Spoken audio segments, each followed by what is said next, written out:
Bonjour à tous, bienvenue dans cette nouvelle séance matinale. On commence avec le rappel légal habituel. XTB France informe les participants que la présentation à venir et les informations qui vont être dispensées ne constituent pas en aucune manière une sollicitation ou une incitation à acheter ou vendre des produits financiers. Donc on a quelques publications qui sont tombées et qui vont continuer donc d'être dévoilées tout au long de cette séance. Donc au moment où j'enregistre ce Good Morning Market, donc il est 8h18, 8h20. On vient d'avoir droit donc il y a globalement une petite vingtaine de minutes donc au PIB, ou plutôt la première estimation du PIB allemand pour le troisième trimestre 2017 en rythme trimestriel et en rythme annualisé.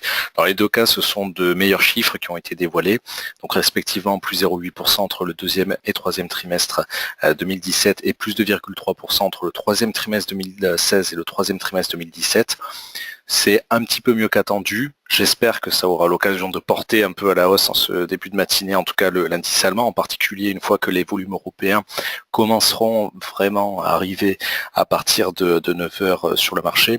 Alors rien n'est moins sûr malheureusement, hein, même pour le DAX, parce que on va conserver, comme la semaine dernière, une grande épée de Damoclès au-dessus de la tête. Hein. C'est en particulier vrai depuis une semaine, jour pour jour, depuis mardi 7 novembre. C'est bien sûr les avancées au niveau de la réforme fiscale américaine, ou plus précisément des débats de la Chambre des représentants et du Sénat. Là, je renvoie sur les récentes publications traduites à ce sujet.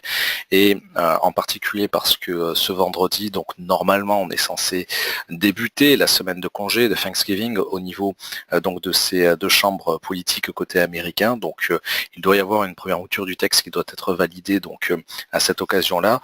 Autrement dit, d'ici le 17 novembre au soir. Espérons que ce soit le cas et qu'elle convienne aux opérateurs boursiers, de quoi relancer à nouveau, je dirais bien l'élan aussi plutôt des indices occidentaux et notamment du dollar américain en parallèle.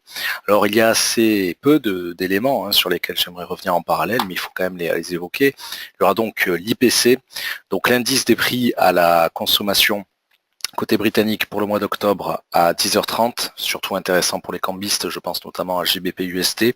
Attention parce que demain on aura celui des États-Unis à 14h30. De mon point de vue, c'est la publication macroéconomique la plus importante de cette semaine, celle de demain à 14h30. Donc bien sûr, en parallèle des énormes tensions ou débats en tout cas côté américain. Ce matin toujours à 11h, donc le sentiment économique ZIU pour le mois de novembre, évidemment côté allemand.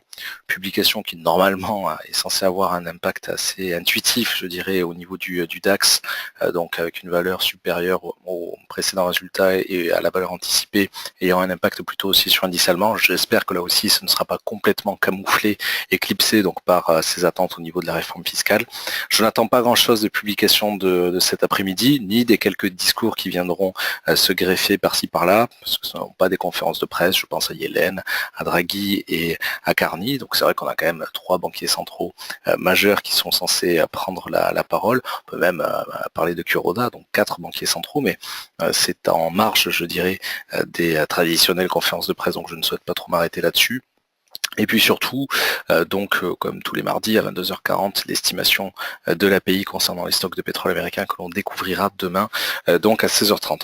Voilà, donc sous les yeux, on va commencer avec Euro USD qui profite, je pense en tout cas, de cette bonne publication côté allemand. Alors je rappelle donc avec les clients hier en séance live string, on a cherché à renforcer une troisième fois. Normalement, elle est ouverte d'ailleurs sur ces cotations-là. L'opération qui m'intéresse sur euro-dollar. Alors je vais surtout chercher donc à viser désormais le niveau des 1,1640. Ce sera une modification faite uniquement cet après-midi, donc par rapport au live trading habituel. Donc ce sera clairement le niveau que je vais chercher à viser désormais, à la baisse de préférence, évidemment, donc sur cette quarantaine, cinquantaine de pips à récupérer en tout cas par rapport aux cotations actuelles. Donc vous l'avez compris, je supprime mes précédentes attentes baissières. C'est vrai que celle la plus basse, celle de la semaine dernière à 1,1550, même un petit peu au-dessus, a été 1,1560, avait déjà été touchée. Mais désormais, je souhaite simplement sortir de ce marché au niveau d'euro-dollar.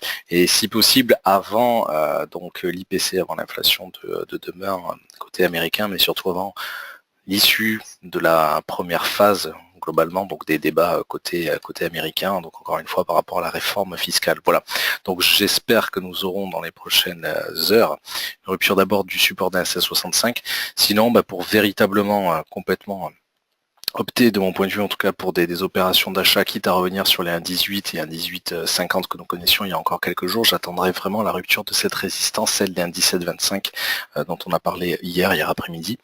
Pour le moment, voilà, je vais me contenter d'essayer de sortir du marché sur une petite prise de bénéfice au niveau des quelques opérations modifiées cet après-midi. Voilà, pour consulter l'intégralité de ce Good Morning Market sur une sélection de 7 actifs dont le DAX 30, l'or, le WTI et le Bitcoin, n'hésitez pas à nous contacter si vous n'êtes pas encore client chez XTB ou à consulter gratuitement sur TradeVit la version longue et complète de cette vidéo. Bonne fin de matinée à tous et rendez-vous à 12h30 et à 15h15 pour nos séances de live trading. À tout à l'heure.